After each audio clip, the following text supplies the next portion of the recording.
El misterio de Belicena Vilca. 25º día.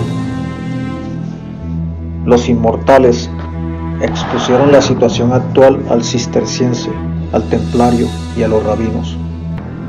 El supremo señor de la Fraternidad Blanca, Ruye Giepo, y el supremo sacerdote Melquisedec habían recibido con disgusto la traición de Federico II y su pretensión de erigirse en emperador universal. Aquellos actos debilitaron el poder del papado e impidieron hasta el presente concretar los planes trazados durante siglos por los Golem. Aún era posible el triunfo, pero se debía obrar con mano dura, eliminar de raíz toda posibilidad de oposición. La cruzada contra los cátaros había sido un éxito, pero llegó tarde para impedir la nefasta influencia del Graal. Por estas razones, Ruye Giepo ordenaba, en primer lugar, exterminar el linaje maldito de los Hohenstaufen y desalojar a la casa de Suabia de los reinos sicilianos. Tales directivas ya les habían sido comunicadas al Papa Clemente IV. En segundo término, el bendito Señor mandaba ejecutar de inmediato la antigua sentencia que pendía sobre la casa de Tarsis. En la Fraternidad Blanca no se olvidaba que la piedra de Venus de los Tartesios no pudo ser encontrada hasta entonces, y ahora no era posible arriesgarse a la aparición sorpresiva de un nuevo Graal. La solución consistía en eliminar ipso facto a sus poseedores y posibles operadores. El amado del Uno deseaba que esta vez la misión de los inmortales se aproximase a la perfección y por eso les confió en un gesto extraordinario el Dorche, su divino cetro. Con él, según explicaban con excitación los inmortales, todo era posible. Aquel cetro de metal y piedra formaba parte de un conjunto de instrumentos que los dioses traidores fabricaron para los supremos sacerdotes, cuando millones de años antes fundaron la Fraternidad Blanca y se comprometieron a trabajar para mantener al espíritu increado encadenado en el animal hombre y favorecer la evolución del alma creada. Con el Dorche la palabra adquiría el poder de la palabra y la voz se convertía en el verbo. Todas las cosas creadas y nombradas por el Uno eran sensibles al logos del poseedor del Dorche. Solo lo no creado o lo transmutado por el espíritu no resultaba afectado por el poder del cetro. Desde luego, el nombre que los inmortales daban al instrumento era otro, pero los franceses lo traducían como mejor podían en la palabra Dorche. En resumen, el anciano de los días quería que no hubiesen fallas en el nuevo intento de los inmortales para destruir a los señores de Tarsis, y lo habían dotado de un arma terrible. Les había transferido su poder. ¿Qué harían con el Dorche los inmortales? Procurarían desintegrar los fundamentos de la estirpe actuando sobre la sangre, sobre el mensaje contenido en la sangre. Y para eso necesitaban una muestra de esa sangre, un representante del linaje maldito por el Uno. A conseguir esa muestra irían los inmortales en persona, pues, aclararon, los señores de Tarsis eran seres terribles, a los que los templarios no podían ni soñar con detener. Para sorpresa de los Golem, pues el cerro Candelaria distaba varios kilómetros de Aracena, manifestaron su intención de viajar a pie. Pero el asombro fue mayúsculo cuando observaron los siguientes actos de Beribirsa.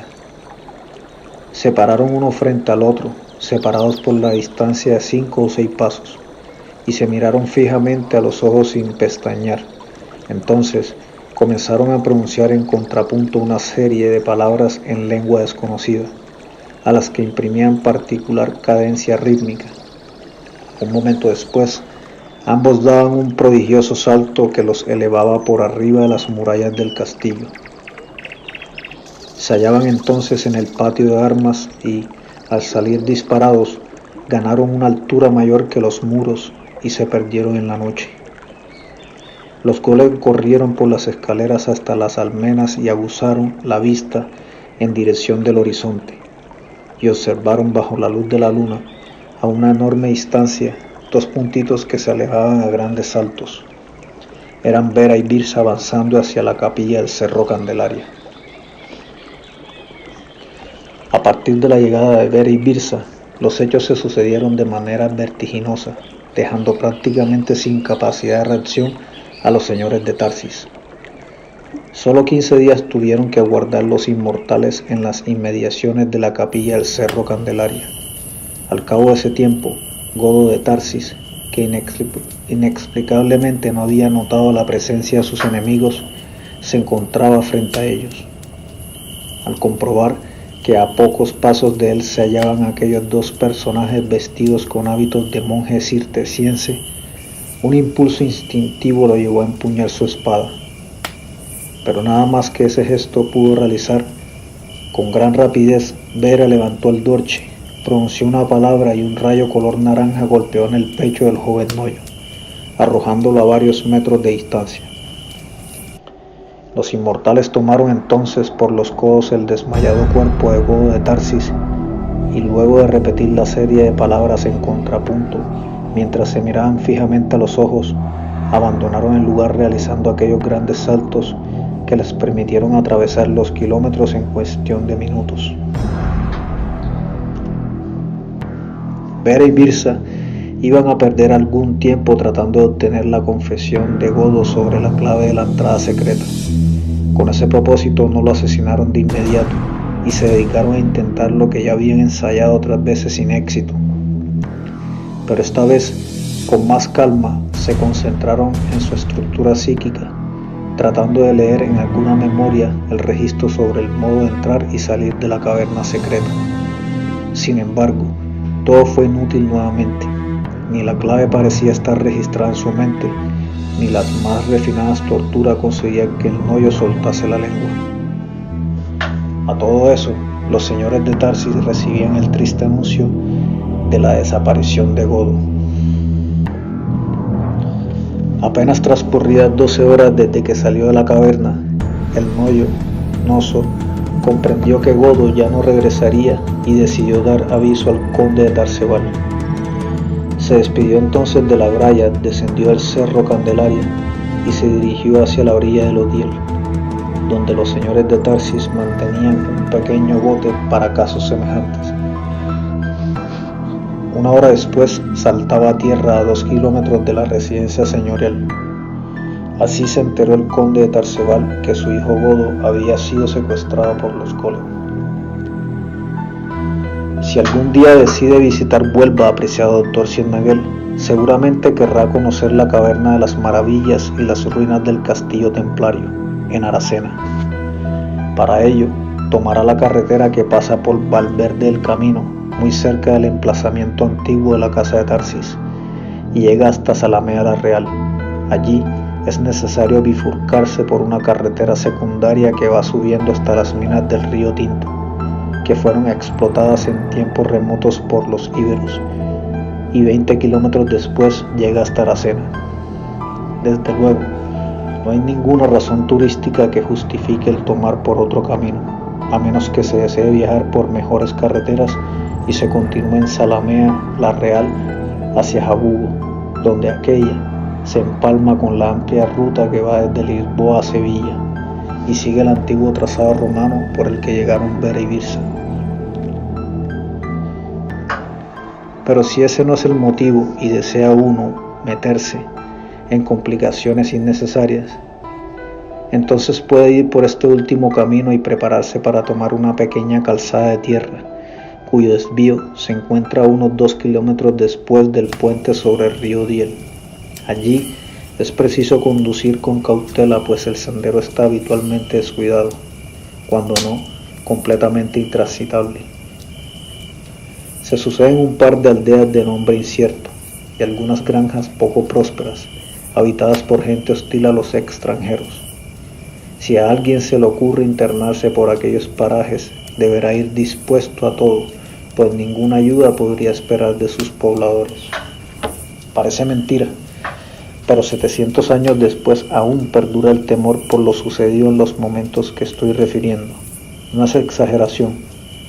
En toda la región se percibe un clima lúgubre, amenazador, que se acentúa a medida que se avanza hacia el norte, y los aldeanos, cada vez más hostiles o francamente agresivos, conservan numerosas leyendas familiares sobre lo ocurrido en los días de la casa de Tarsis, aunque se cuidan muy bien de hacerlas conocer a los extraños. El temor radica en la posibilidad de que la historia se repita, en que vuelva a caer sobre el país el terrible castigo de aquellos días. Por eso no hay que trabar conversación con ellos, y mucho menos a hacer alguna pregunta concreta sobre el pasado. Eso sería un suicidio. Luego de estremecerse de terror, el interrogado, sin dudas, montaría en cólera y atraería con sus gritos a otros aldeanos, y entonces, si no consigue escapar a tiempo, sería atacado entre todos y tendría suerte si logra salvar la vida.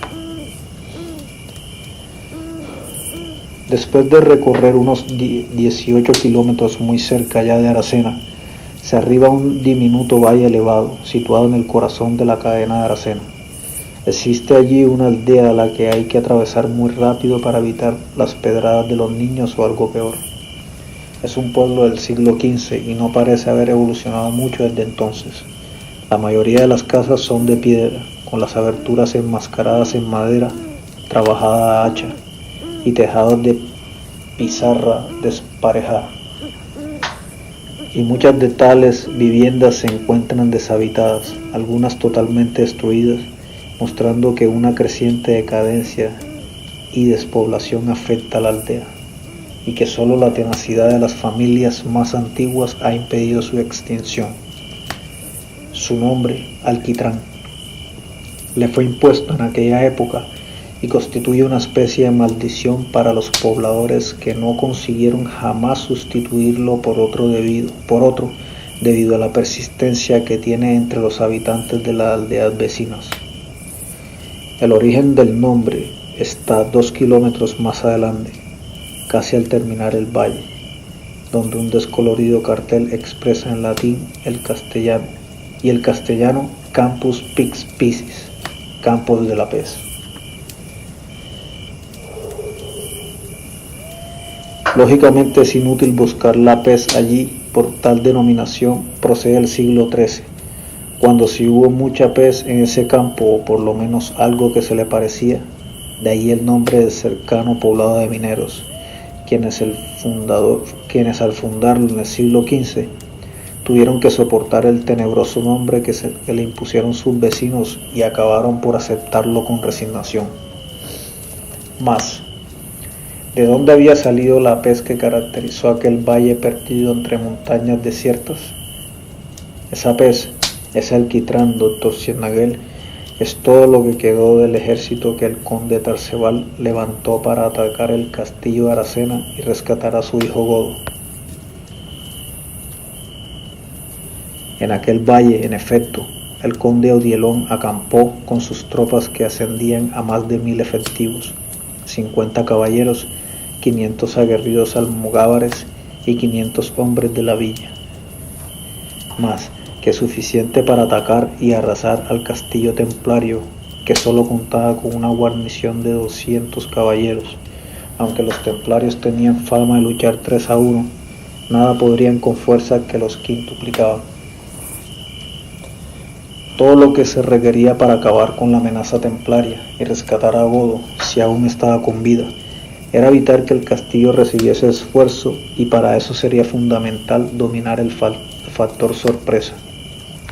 De allí que el conde Odielón decidiese marchar hacia Aracena por un sendero de cornisa que solo conocían los señores de Tarsis y que pasaba por aquel pequeño valle donde iban a acampar las horas nocturnas para caer por sorpresa al amanecer.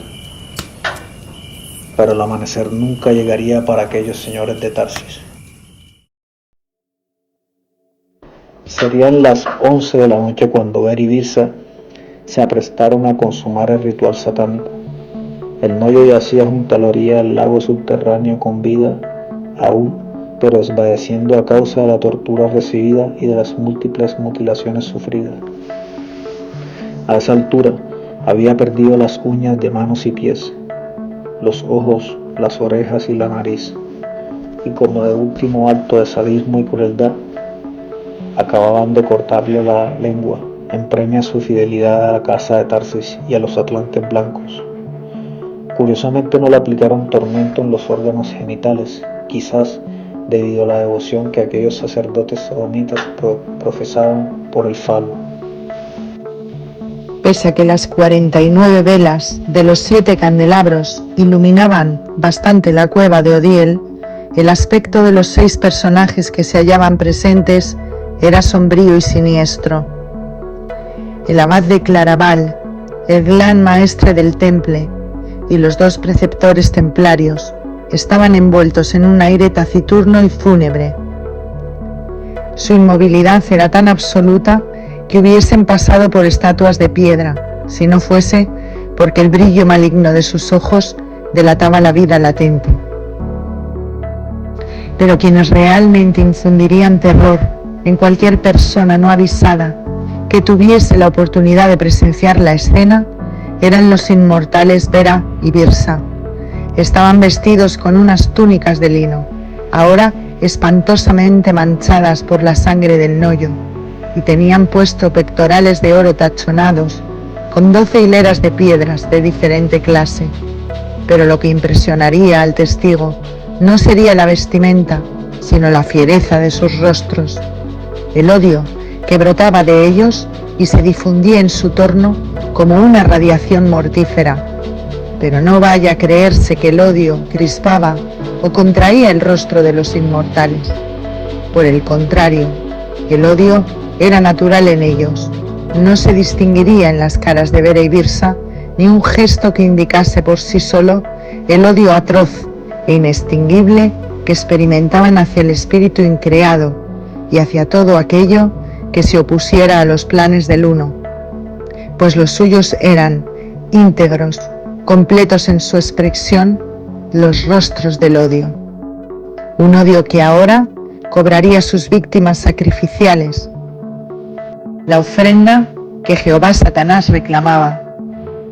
El ritual, si se juzgaba por los actos de Vera y Birsa, fue más bien simple, pero si se consideran los efectos catastróficos producidos en la casa de Tarsis, habrá que convenir que aquellos actos eran el término de causas profundas y complejas, la manifestación desconocida del poder de Enrique Yepo. Así se desarrolló el ritual, mientras Vera sostenía el dorje con la mano izquierda y el brazo estirado a la altura de los ojos. Birsa levantaba la cabeza del Noyo, tomando un puñado de cabello con la mano derecha y colocando un cuchillo de plata sobre su oído con la mano izquierda. Dispuesta de este modo la escena ritual, la cabeza de Godo de Tarsis estaba suspendida a unos escasos centímetros del espejo de agua. Entonces, en una acción simultánea, evidentemente convenida de antemano, Vera pronunció una palabra y Birsa degolló al Noyo de un hábil tajo en la garganta. En verdad, la punta del cuchillo había estado apoyada en el oído izquierdo del Noyo, y al sonar la palabra de Vera, describió una curva perfecta que seccionó la garganta y concluyó en el oído derecho. Literalmente el Noyo fue degollado de oreja a oreja. La sangre brotó a chorros y se fue mezclando con el agua, en tanto Vera seguía recitando otras palabras sin mover el dorje. Poco a poco ocurrió el primer milagro. El agua, que apenas se iba tiñendo con la sangre, comenzó a enrojecer y a espesarse hasta que todo el lago pareció ser un inmenso coágulo. Para entonces, una luminosidad rojiza era despedida por el agua en forma de vapor, un resplandor intenso, semejante al que emitiría un inmenso horno incandescente. Cuando toda el agua se hubo convertido en sangre, esto es, cuando ya no caía ni una gota del cuerpo exagüe de Godo de Tarsis, Vera bajó el dorje y apuntó hacia el lago al tiempo que profería un espeluznante grito. Entonces, el color del lago viró del rojo al negro y su sustancia se transformó en una especie de pez o alquitrán oscuro. Y allí concluyó el ritual. Cabe agregar que tal sustancia semejante a la pez no era otra cosa más que una síntesis orgánica de un cadáver humano, como se obtendría tras un periodo de evolución geológico de millones de años, pero acelerado en un instante con el poder maravilloso del Dorje. Aquella pez negra era, pues, la esencia de la muerte física, el último extremo de lo que ha sido la vida y que se encuentra escrito potencialmente en el mensaje de la sangre. Pero la sangre es única para cada estirpe, por eso la consecuencia buscada por la magia negra de los inmortales consistía en la propagación de aquella transmutación a los restantes miembros de la estirpe, a los que participaban de esa sangre maldita, es decir, a los señores de Tarsis. Repitiendo lo dicho antes, si se ha de juzgar el ritual de los inmortales golem por los catastróficos efectos producidos en la casa de Tarsis, habrá que convenir en que ocultaba un gran secreto referente al poder del sonido, al significado de las palabras y a la función del Dorje. Porque en el mismo momento en que el lago de sangre viró de color y se transmutó en brea negra, el 99% de los miembros de la casa de Tarsis exhaló el último suspiro. Solo sobrevivieron los hombres de piedra, vale decir, aquellos que habían transmutado su naturaleza humana con el poder del espíritu. Desde luego, entre ellos estaban el Noyo y la Braya, pero ambos muy viejos para procrear nuevos miembros de la estirpe. Sin embargo, a cientos de kilómetros de allí, otros hombres de piedra vivían aún y se encargarían de hacer cumplir la misión familiar. Del resto de la casa de Tarsis no quedó nadie vivo para contarlo.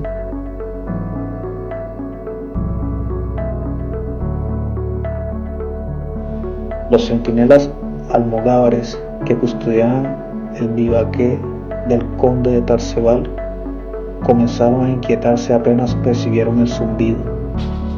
No podrían decir cuándo se inició, pero lo cierto es que había ido creciendo y ahora llenaba todo el valle. Pero, al tornarse audible, los rudos guerreros creían reconocer insólitamente aquel sonido. Era el tono exacto, el sonido oscilante de un enjambre de abejas, pero amplificado tremendamente por alguna causa espantosa y desconocida. Mas el zumbido, pese a ser sorprendentemente normal y haber cobrado la intensidad capaz de producir aturdimiento, pronto fue olvidado. Los centinelas, en efecto, advirtieron que algo grave ocurría, pues un alarido aterrador quebró la continuidad de aquella impresionante vibración. Mas tal grito no provenía de afuera sino de adentro del vivaque, y no consistía sino en múltiples de lamentos que habían coincidido en un instante. El instante en que el agua del lago subterráneo se transmutó en la sangre de los señores de Tarsis. Entonces todos los miembros de la estirpe experimentaron un calor abrasador 1000 veces más potente que el fuego caliente de la pasión animal y gritaron al unísono. Pero nadie alcanzaría a socorrerlos, ya que minutos después morirían, en el mismo momento en que el agua del lago se transformó en brea negra. En cuestión de minutos cesó el zumbido por completo y un silencio sepulcral se apoderó del valle, y entonces comenzó la locura para los escasos 200 sobrevivientes del ejército del conde Tarsebal. Todos ellos eran almogávares oriundos de la región de Fraga, es decir, de raza celta. Al principio el espantoso los había paralizado, mas aquellos temibles guerreros no eran propensos a huir en ninguna circunstancia. El amanecer, en cambio, Los sorprendió deliberando agrupados en el centro del campamento, según las costumbres. Ante la ausencia de los señores o caballeros, elegirían un adalid entre los suyos. Ese cargo recayó en un sujeto que era tan valiente en la guerra como corto de luces fuera de ella, conocido como Lugo de Braga. Aquel jefe se hallaba tan perplejo con el resto por la súbita mortandad, y luego de una prolija inspección por todas las tiendas y lugares donde habían fallecido los guerreros, dedujo que la causa del mal era una peste desconocida. Los cadáveres, en efecto, no presentaban hasta el momento señal alguna que delatase qué clase de peste habían causado la muerte. Mas, ¿qué dudas cabían de que se trataba de una peste? Solo una peste, de acuerdo al criterio de la época, era capaz de matar de esa manera. Naturalmente, en la Edad Media, la peste era temida como el peor enemigo, fuera de aquellos que los señores señalaban como tales y había que enfrentar. Los soldados habrían escapado entonces, a no ser por la comprometedora presencia de tantos nobles muertos.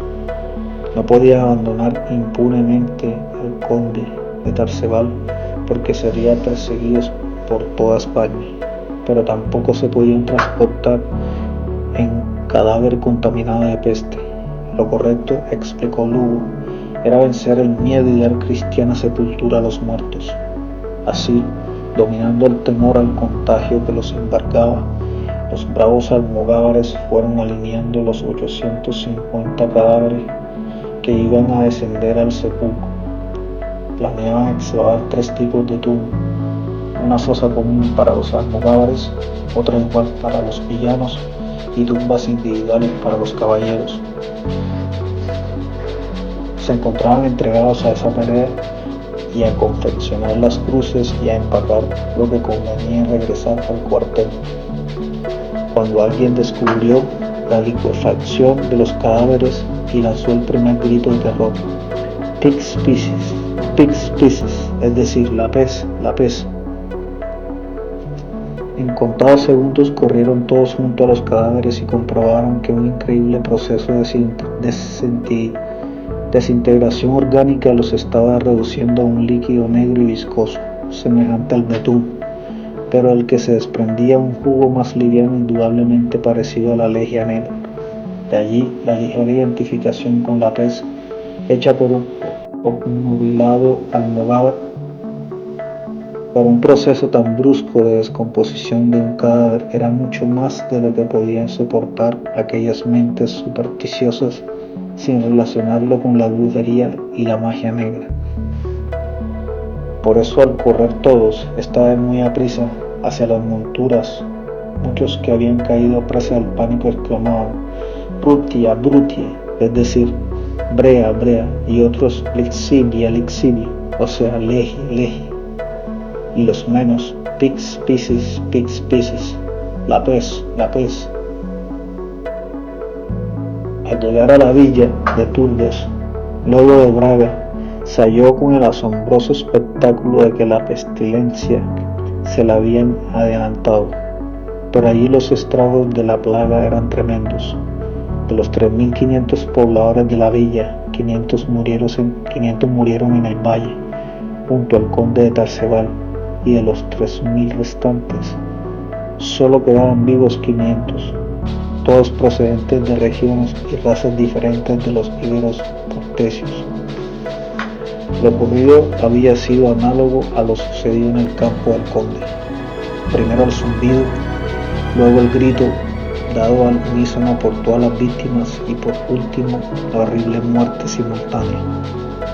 Al parecer, allí la transformación en betún era más lenta, pero ya se advertían los síntomas en los cadáveres expuestos, y nadie sabía si aquella peste era contagiosa ni conocía sus síntomas previos. Luego de Braga decidió entonces huir de la región para siempre, pero antes hizo la más razonable reacción propia de la época: se entregó al pillaje con sus 200 compañeros. No existían ahora señores de Tarsis, ni caballeros o nobles, que defendiesen aquel patrimonio. Lugo de Braga se dirigió a la residencia señorial y la saqueó a conciencia, mas no se atrevió a incendiarla como reclamaban sus hombres. Después se retiró a su país, llevándose consigo una inmensa caballada cargada de botín. Por supuesto, todos ellos serían perseguidos años más tarde por ese crimen y muchos terminarían en la horca, aunque nadie podía imaginarlo entonces. Cuando la peste se enseñoreaba de la casa de Tarsis, aún quedaban algunos de ellos vivos que luego reclamarían lo suyo. Con esta excepción, la mayoría de los miembros de la casa de Tarsis habían muerto de la misma causa y en la misma noche nefasta, en sitios tan distantes como Sevilla, Córdoba, Toledo o Zaragoza.